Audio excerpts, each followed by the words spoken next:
السلام عليكم ورحمة الله وبركاته. ازيكم عاملين ايه؟ يا رب تكونوا بخير. طلاب سنة تالتة. معاكم مستر أدهم، ليدر تيم الدعم العلمي لمستر عبد الحميد حامد. هنكمل إن شاء الله مع بعض حل القطع زي ما كنا اتفقنا، بنحل كل يوم 5 قطع. النهاردة هنبدأ بالباسج نمبر 7. بيقول many people have jobs that are not very interesting. ناس كتير عندها وظائف اللي هي مش شيقة جدا. But a lot of people have to work at night. بس في ناس لازم تشتغل أو من الضروري إن هم يشتغلوا بالليل. And this is very difficult. الموضوع ده بيكون صعب جدا. When everybody else is getting ready to go out. everybody يعني أي حد تاني لما بيكون مستعد إن هو يخرج. They have to go to work. بيكون رايح للشغل. And this puts a lot of psychological stress on them. طبعا قلنا everybody بجيب بعدها فعل مفرد، بس لما أعوض عنها بضمير بعوض بضمير جمع، فهنا هو عوض بإيه؟ بزم. يبقى الموضوع ده بيحط عليهم ضغط نفسي. It's also not very healthy because the human body is designed to be active. الموضوع ده مش صحي جدا، لأن الجسم بتاع الإنسان مصمم إن هو يكون نشيط in the day and to rest in the dark. إن هو الصبح يكون active ونشيط ويشتغل الصبح، ويرتاح بقى أو ينام بالليل. If this cycle is changed، لو الدورة دي اتغيرت، لو دورة الحياة دي اتغيرت، it can have a bad effect on a person's health. ممكن يكون ليها أثر سلبي أو أثر سيء على صحة الشخص ده. So لذلك why do people do night shift nowadays؟ في الأيام الحالية a lot of jobs have to offer a 24-hour service. في بعض الوظائف لازم تقدم خدمة طوال 24 ساعة بتوع اليوم. زي ايه؟ like hotels الفنادق، delivery companies الشركات بتاعة التوصيل، some supermarkets open all night and all day بيكونوا فاتحين طول النهار والليل، call centers and hospitals خدمة العملاء والمستشفيات. It's true that some people only need a few hours of sleeping at night but the majority need 8 hours. ده صح ان في بعض الناس بتحتاج عدد ساعات قليل من النوم بالليل، بس الغالبية بتحتاج 8 ساعات. humans الناس يعني are most active in the middle of the day في نص اليوم. and the time when they are least able to concentrate and be efficient الوقت اللي بيكونوا فيه أقل تركيز وأقل كفاءة is between 2 a.m. and 4 a.m. من 2 ل 4 الصبح، يعني اللي هو قبل الفجر. This is the worst time to drive. ده أسوأ وقت تقدر تسوق فيه. or to do anything that needs concentration أو إنك تعمل أي حاجة محتاجة تركيز. The body finds it very difficult. هي بدل ال F دي المفروض T. find it very difficult. بيلاقي من الصعب جدا to adapt to the opposite cycle إن هو يتأقلم على دورة غير دي أو عكس دي. Things are not likely to get better in the future. الوضع مش هيتحسن في المستقبل because more business are working 24-hour cycles to keep in step with our 24-hour society. يعني في الفترة الجاية أو في المستقبل هيبقى في شغل أكتر بيشتغل 24 ساعة في اليوم، فبيقولك إن هو الوضع مش هيتحسن في المستقبل. نبدأ نحل الأسئلة بقى. بيقول the main idea of this passage is إيه؟ هو طبعا كلمني عن أضرار الشغل 24 ساعة. يبقى هاو وازاي ان الانسان لما بيشتغل بالليل المفروض الوقت ده هو ينام ويرتاح فيه، بيأثر على تركيزه وبيبقى تركيزه قليل. يبقى how working at night can be harmful. ازاي الشغل بالليل ممكن يكون ضار. harmful يعني ضار.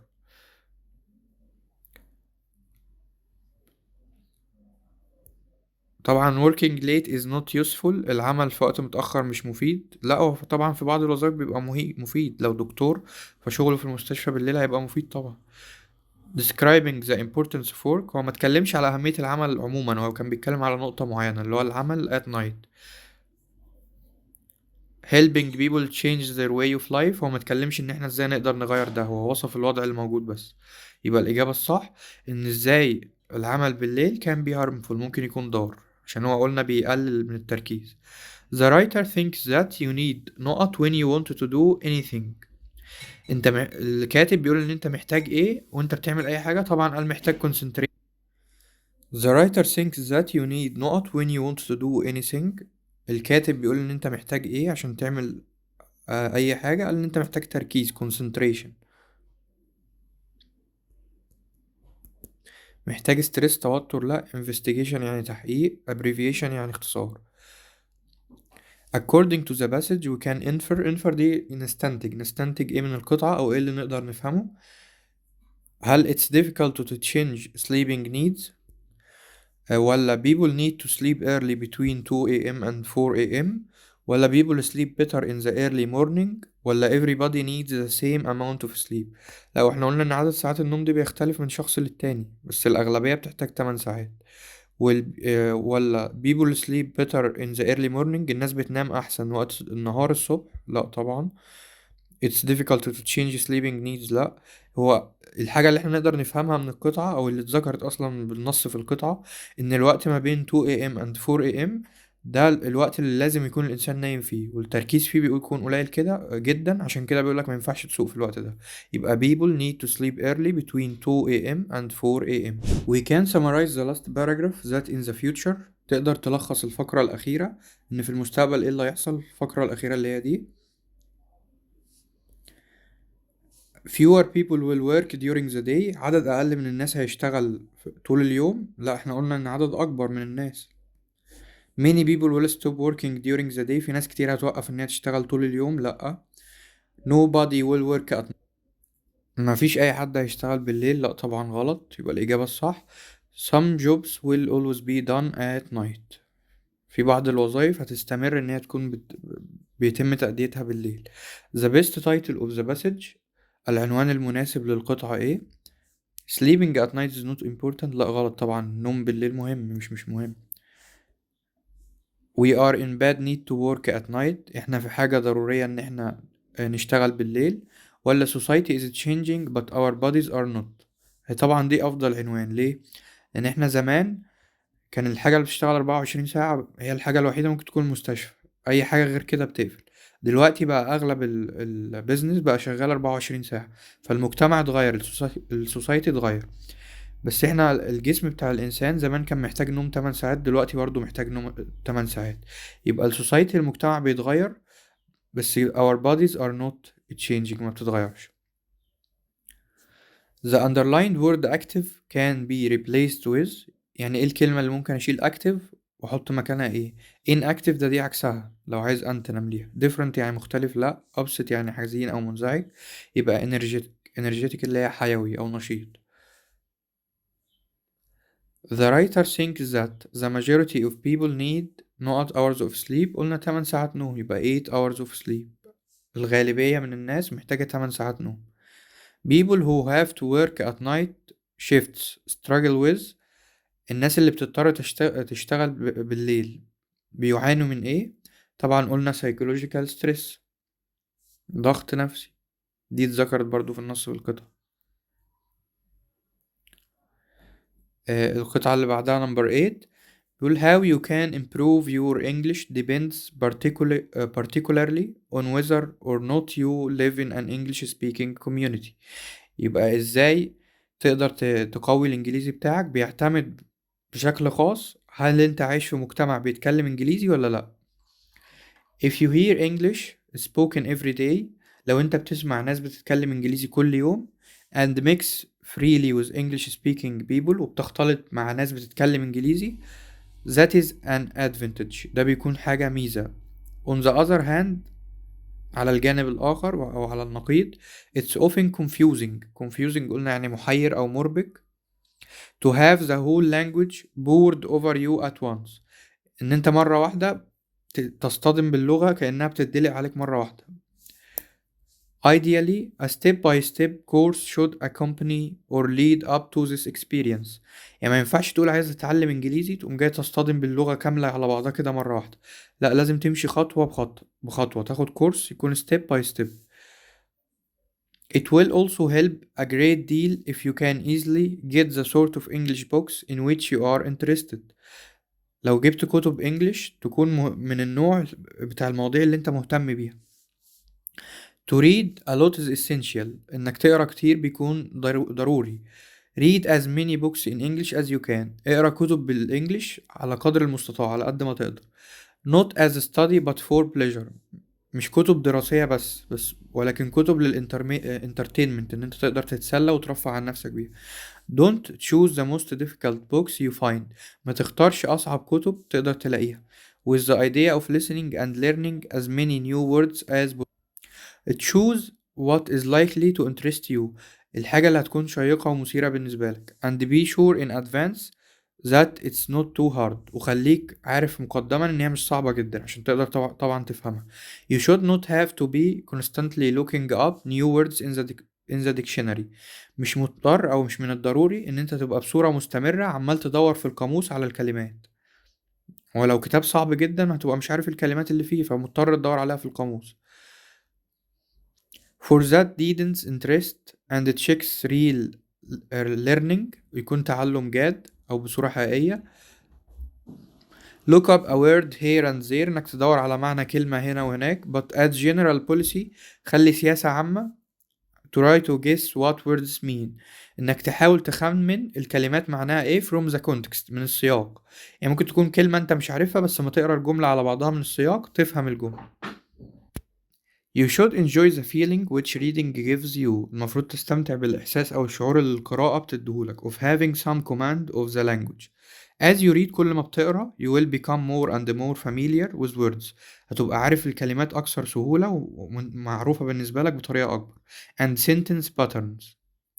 You already know. Understanding them better and better. إنك تفهمهم بصورة أحسن وأحسن. As you meet them in more and more context. لما بتمر عليهم او بتصادفهم في سياق اكتر بتبقى الكلمات دي familiar بالنسبة لك اكتر. Some of which may differ only slightly from others. slightly دي يعني بدرجة قليلة مش بدرجة كبيرة، بتختلف من واحدة للتانية بدرجة قليلة. The most appropriate title for the passage could be. اكتر عنوان مناسب للقطعة ممكن يكون ايه؟ How to keep new words. ازاي تحفظ كلمات جديدة. ولا the pros and cons of reading English. مميزات وعيوب انك تقرا انجليزي. reading increase our levels of interest. ان القراءة بتزود التوتر. طبعا كل دول غلط. طب يبقى بقى ايه how to improve your English. ازاي تحسن الانجليش بتاعك بصورة ايه عامة. the best way to improve English is by ايه. انك تدور looking up words in the dictionary. تدور على الكلمات في القاموس. ولا تقرا الكتب كدراسة reading books as a study. طبعا هو مقالش نعمل دي ولا دي. ولا choosing the most difficult books. لا هو قالك تشوف كتب تكون سهلة بالنسبة لك عشان ما تفضلش تدور في القاموس. ولا guessing what new words mean. انك تخمن المعنى بتاع الكلمات. طبعا دي صح. what you learn English when you learn English. لما بتتعلم انجليزي it's essential to ايه. من الضروري انك تعمل ايه. read a lot of English books. ولا learn different words from the dictionary. ولا enjoy the feeling of reading. ولا بص B and C. هو طبعا قال أهم حاجة عشان تتعلم إنجليزي إنك تقرأ كتب إنجليش كتير. يبقى read a lot of English books.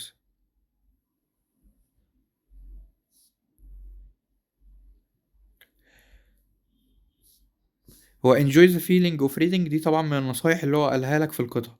بس مش انت مش هتتعلم انجليزي من ان انت تستمتع الشعور بتاع القراءة. انت هتتعلم انجليزي لما تقرأ كتب كتير.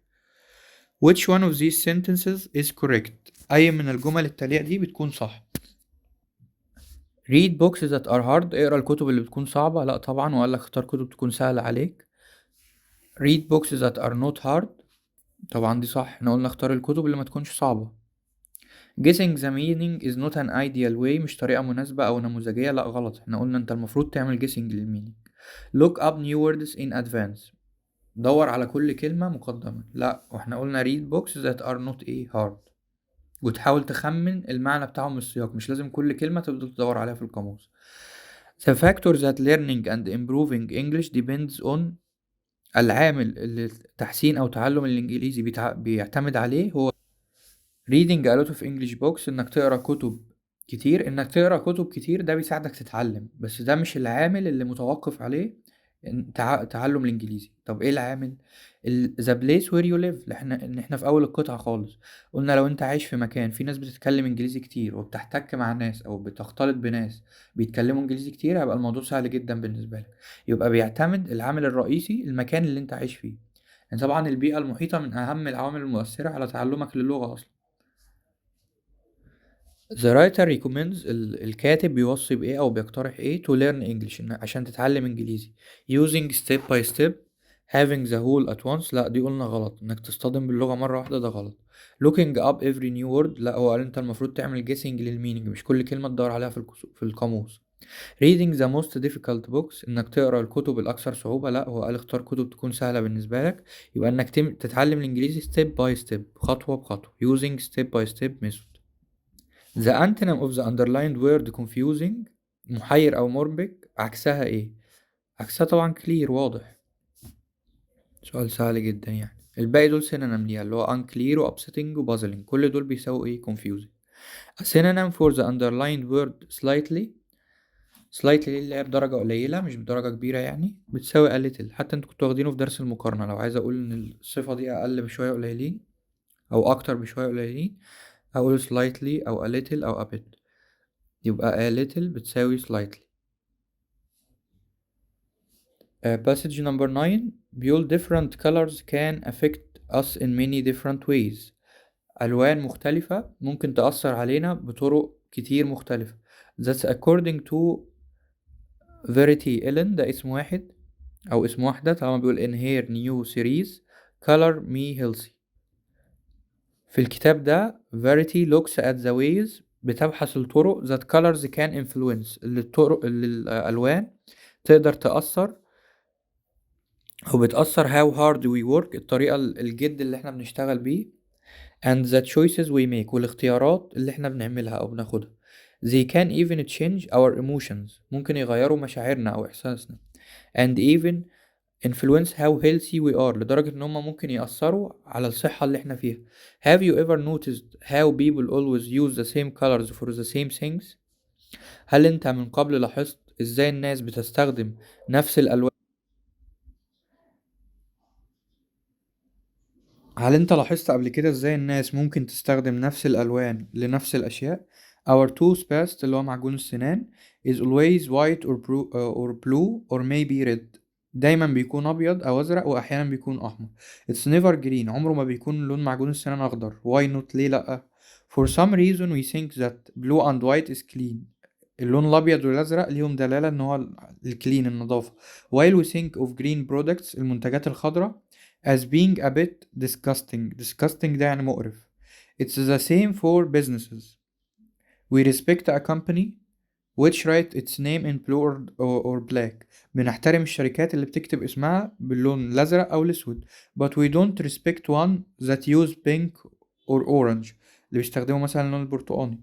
People who design new products، الناس اللي بتصمم منتجات جديدة، can use these ideas to influence what we buy، يستخدموا الأفكار دي عشان يأثروا علينا، يخلونا نشتري الحاجات اللي هم إيه عايزينها. During this four-part series Verity studies 8 different colors، عملت دراسة على 8 ألوان مختلفين. 2 colors in each program. She meets people who work in all aspects of the color industry، قابلت كل الناس اللي شغالين في مجال صناعة الألوان يعني. From people who design food packets to people who name the colors of lipsticks.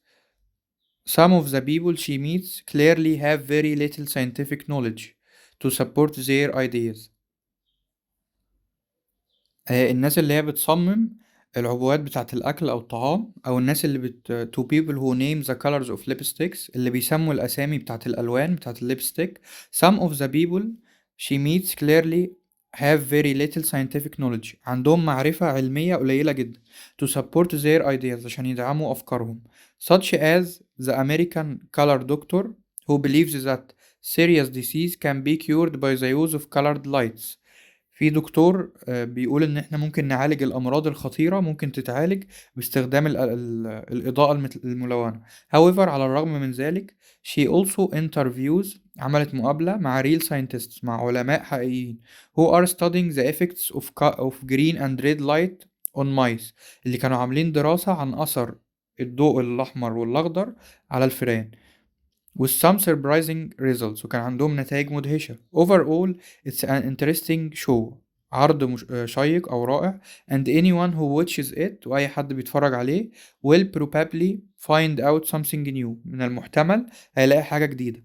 but because Verti goes out of her way to be polite to everyone she meets on the series هي بتحاول إنها تكون محترمة أو بتظهر الاحترام أو تكون مؤدبة مع كل واحد بتقابله في السلسلة بتاعتها. It's up to the viewers to make their own decisions. يعني ما بتقولكش إيه الصح وإيه الغلط، هي بتسيب المشاهد هو اللي ياخد قراره بنفسه. About how much they should believe. هما المفروض يصدقوا في الكلام ده بنسبة قد إيه. What is the writer doing in this text؟ في النص ده الكاتب كان بيحاول يعمل إيه؟ Giving information about how colors influence us، ولا reporting what happens in a new television series، ولا giving information about a television presenter، ولا giving his opinion of a recent television show، ولا ان هو يدي رأيه في عرض في التلفزيون جديد. هو طبعا الكاتب ما قالش رأيه، هو قال ان انا بسيب ان هي بتسيب المستمع او الجمهور هو اللي ياخد قراره. هو كان بيعمل ايه بقى؟ كان بيحكي على اللي هي فيرتي والسيريز بتاعتها الجديدة على التلفزيون، يبقى reporting what happens in a new television series. دي أعم وأشمل واحدة. تاني سؤال بيقول which of the following shows the proper content of the four shows؟ الأربع عروض اللي اتعملوا في العرض في السلسلة بتاعت التلفزيون دي ممكن تكون كانت بتتكلم عن ايه؟ دي طبعا مش مذكورة في القطعة بس المفروض ان انت تخمنها. ان هي احنا قلنا جابت 8 ألوان 8 different colors، يبقى اكيد كل جزء من الاربع عروض دول هيبقى جايب لونين. يبقى part 1 blue and black دول لونين، part 2 red and orange white and gray green and yellow، يبقى بي صح. مش احنا قلنا كانت بتعمل تجارب او بتجيب عرض لتمن الوان مختلفة.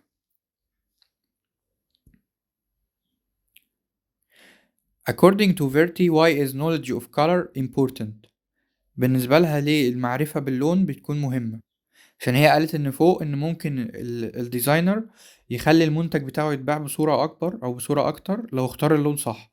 يبقى it can help you to sell products، هتساعدك ان انت تبيع منتجاتك. who does the writer respect least؟ مين اقل واحد الكاتب بيحترم وجهة نظره او رأيه؟ طيب نرجع كده تاني للقطعة. بيقول she meets clearly have very little scientific knowledge، عندهم خبرة علمية قليلة جدا to support their idea. زي مين؟ زي الامريكان كولر دكتور. طالما عنده خبرة معرفة علمية قليلة يبقى ده اقل واحد انا هحترمه، اللي هو الكولر دكتور، او هحترم وجهة نظره يعني. يبقى ذا كولر دكتور. فهمنا ليه اخترنا هو ده respect least؟ عشان هو هنا قال عندهم scientific knowledge little scientific knowledge، عندهم معرفة علمية قليلة. يبقى انا ده اقل حد انا هحترم وجهة نظره عشان ما عندوش معرفة علمية كبيرة. give a suitable title for the passage. ادي عنوان مناسب للقطعة، كلها بتتكلم عن الألوان فطبعا هتبقى الكالرز الألوان. colors كان نقط our health benefit تفيد ولا تدمر، destroy و damage الاتنين يعني يدمر. تفيد الصحة ولا تدمرها ولا تأثر عليها؟ هي تأثر عليها سواء بالإيجاب أو السلب influence. designers of products use colors to make. المصممين اللي بيعملوا المنتجات بيستخدموا الألوان عشان يعملوا ايه؟ قلنا عشان يعملوا دعاية تخلي المنتجات بتاعتهم تتباع أكتر، يبقى بيعملوا بروباجندا اللي هي دعاية يعني. What does the underlined word disgusting mean؟ قلنا disgusting معناها مقرف.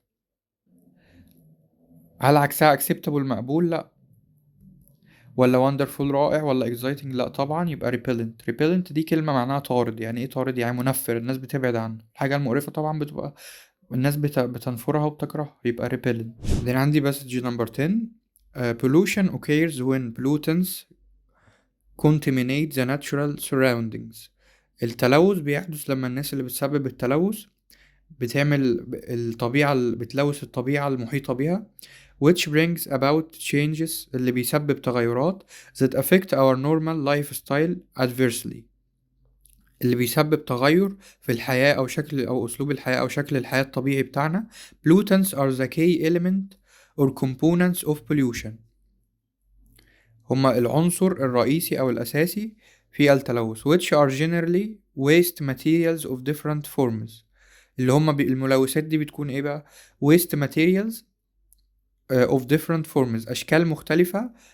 الويست ده يعني الهادر أو الباقي من المواد الخام.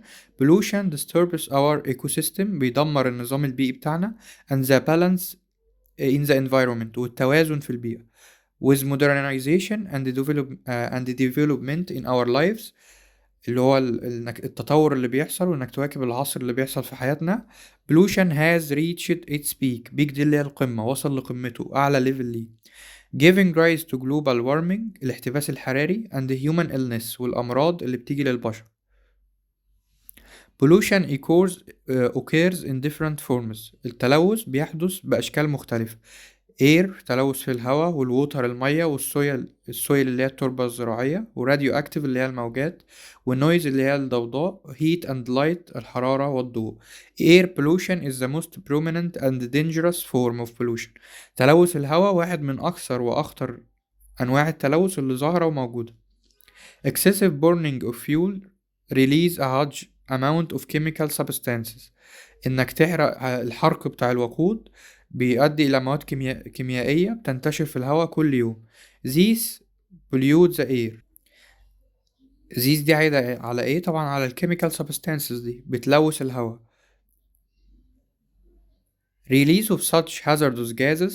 hazardous دي يعني خطير، غازات ضارة او خطيرة. into the air، في الهواء. causes global warming اللي هو الاحتباس الحراري. and acid rain which in turn اللي بدورها have increased temperatures، رفعت درجات الحرارة.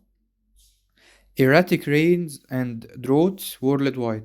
erratic دي يعني متقلبة، مش المطر ما بتجيش في وقت محدد ثابت. يعني مثلا في مصر المفروض المطرة تيجي في الشتاء، لا هو الجلوبال وارمنج ده خلى المطرة بتنزل في أوقات ما احنا مش عارفينها.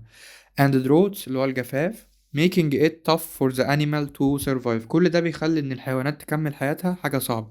water pollution، تلوث المية. occurs دي بتساوي happen بمعنى يحدث يعني.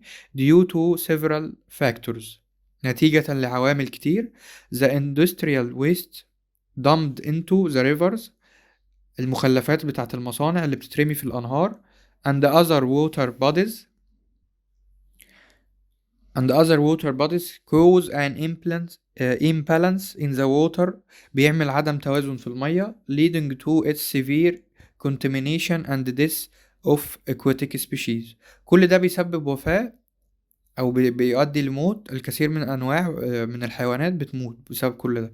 if you suspect that nearby water sources have been contaminated by a corporation then it might be a good idea، ممكن تكون فكرة كويسة to hire an expert، إنك تعين أو توظف حد خبير to see your options. soil pollution التلوث بتاع التربة. occurs due to incorporation of unwanted chemicals in the soil، إن في مواد كيميائية ضارة بتبقى موجودة في التربة due to human activities، نتيجة للأنشطة اللي الإنسان بيعملها. use of insecticides اللي هي المبيدات الحشرية. and pesticides absorbs the nitrogen compounds from the soil making it unfit for plants to drive nutrition. يعني الأسمدة والمبيدات الحشرية بتنقص نسبة النيتروجين الموجود في التربة، فده بيخلي النبات مش قادر يحصل على النيوتريشن، التغذية المناسبة ليه أو المفروض هو يحصل عليها. release of industrial waste، المخلفات الصناعية. mining and deforestation also exploit the soil، كل ده بيدمر التربة. since plants can't grow properly، ما بتقدرش تنمو بشكل مناسب. they can't hold the soil and this leads to soil erosion اللي هو بيقولوا عليه تآكل أو تعرية التربة يعني. noise pollution، التلوث السمعي بقى أو بسبب الضوضاء. is caused when noise which is unpleasant sound، صوت غير محبوب أو غير صار. affects our ears and leads to psychological problems like stress، وبيؤدي المشاكل. الضوضاء دي بتعمل مشاكل نفسية زي الستريس، التوتر، والهايبرتنشن. hearing impairment يعني مشاكل في السمع. it's caused by machines in industries و loud music، الضوضاء دي ممكن تكون بسبب ماكينات صناعية أو بسبب المزيكا العالية يعني. global warming makes it hard for الاحتباس الحراري بيخلي حاجة صعبة لإيه؟ للأنيمالز تو سيرفايف. احنا قلنا كل أشكال التلوث دي بتخلي إن حياة الحيوان تبقى أصعب، مش قادر يكمل على قيد الحياة، يبقى hard for animals to survive. What has made pollution reach its peaks؟ اللي خلى التلوث يوصل لقمته أو أعلى ليفل ليه، احنا قلنا الديفلوبمنت والمودرنايزيشن، دي اتذكرت بالنص في القطعة. نقط causes stress، قلنا اللي بيسبب psychological problems زي الستريس والهايبرتنشن، قلنا النويز pollution، دي اتذكرت في آخر باراجراف في القطعة. What does the underlined word hazardous mean؟ قلنا hazardous يعني خطير، خطير بتساوي ايه؟ بتساوي serious. strict يعني حازم، exotic يعني نادر، fabulous يعني رائع. the underlined word دي سعيدة على ايه؟ قلنا على الكيميكالز. You should consult، المفروض تستشير مين؟ if you find a polluted water، لو لقيت منطقة فيها مياه ملوثة قلنا expert.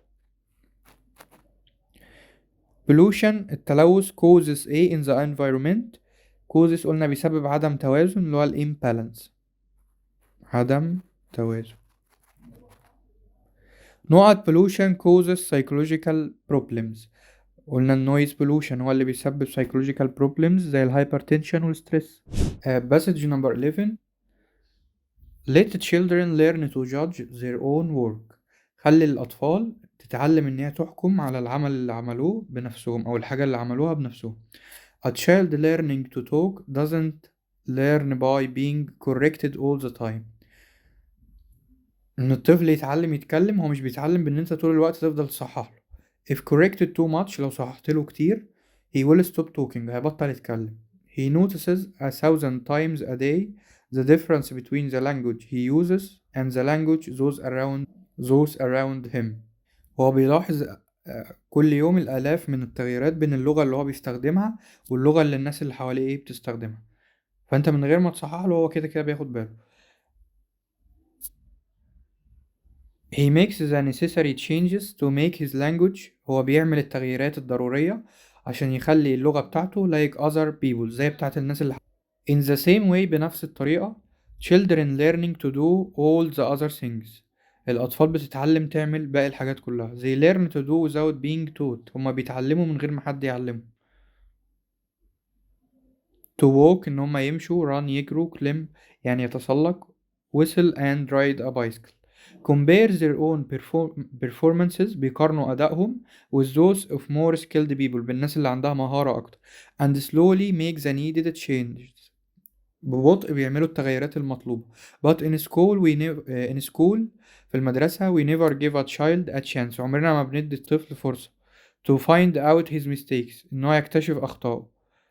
let alone correct them، we do it all for him، ما بنسيبوش يصحح لنفسه، احنا دايما احنا اللي بنصحح له أخطائه.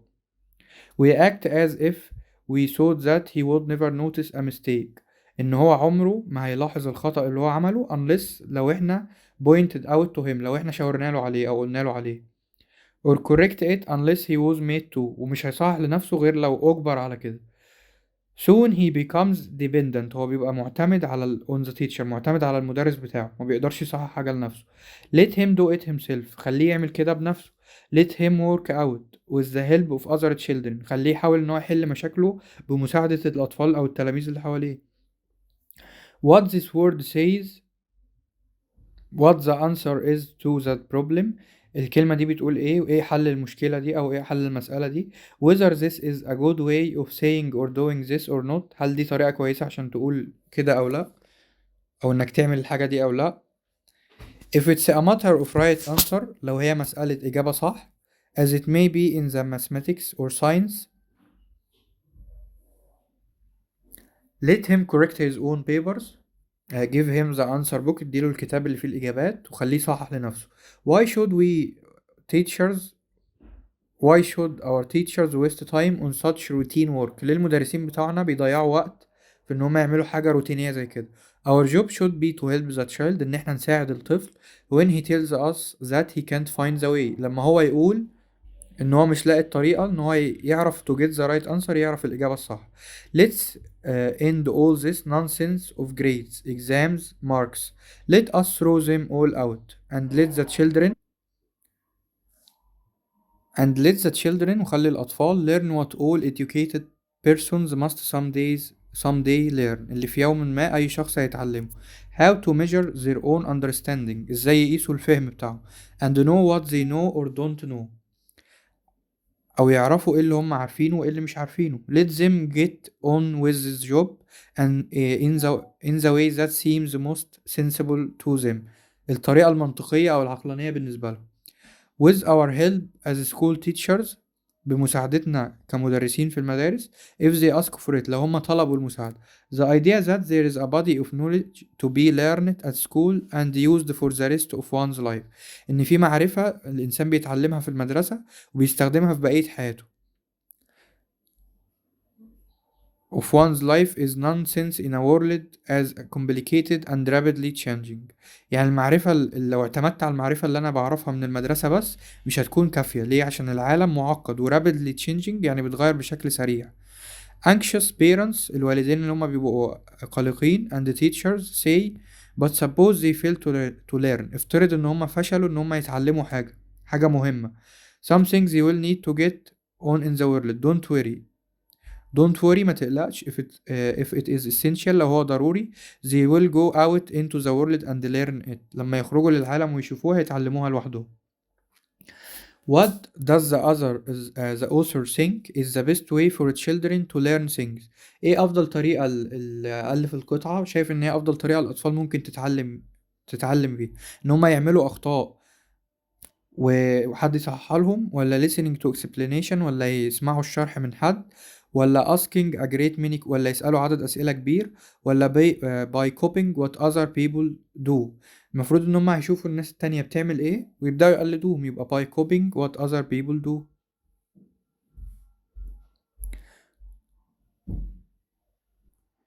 في حد يقول لي طب ليه مش احنا قلنا ان انا اديهم الحاجة الغلط واخليهم هم يصححوها؟ بس having them corrected دي يعني هم هيحصلوا عليها متصححة، يعني حد هيصححها مش هو اللي هيصحح لنفسه. واحنا عايزين نقولنا ان هو اللي يصحح لنفسه، مش حد يصحح.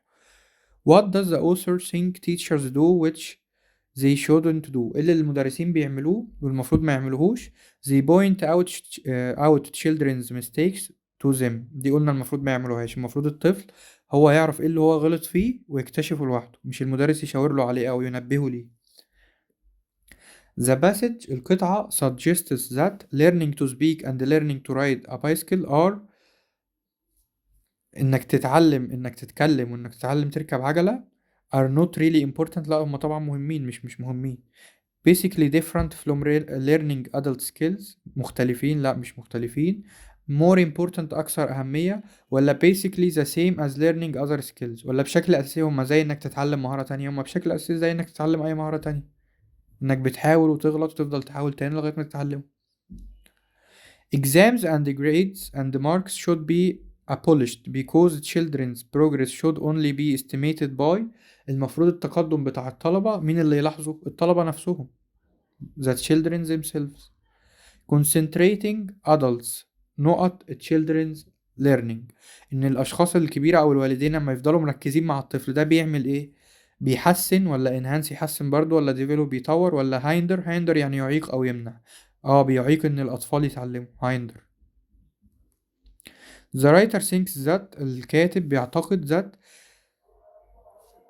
مين اللي المفروض يصحح ورق الامتحان؟ الطالب نفسه، يصحح لنفسه ويعرف هو غلط في ايه. What does the underlined word rapidly mean؟ بسرعة معناها ايه؟ معناها قلنا rapidly quickly يعني بسرعة quickly. choose a suitable title for the passage، المفروض تبقى ايه؟ new learning، ازاي الانسان يتعلم بطريقة جديدة ان هو يغلط ويصحح لنفسه. كده نكون خلصنا تاني 5 قطع، كده في يومين حلنا 10 قطع الحمد لله. زي ما قلت لك حل لوحدك، المفروض تكون حليت لوحدك وبعدين شفت ايه الصح وايه الغلط. وان شاء الله نقابلكم على خير، والسلام عليكم ورحمة الله وبركاته.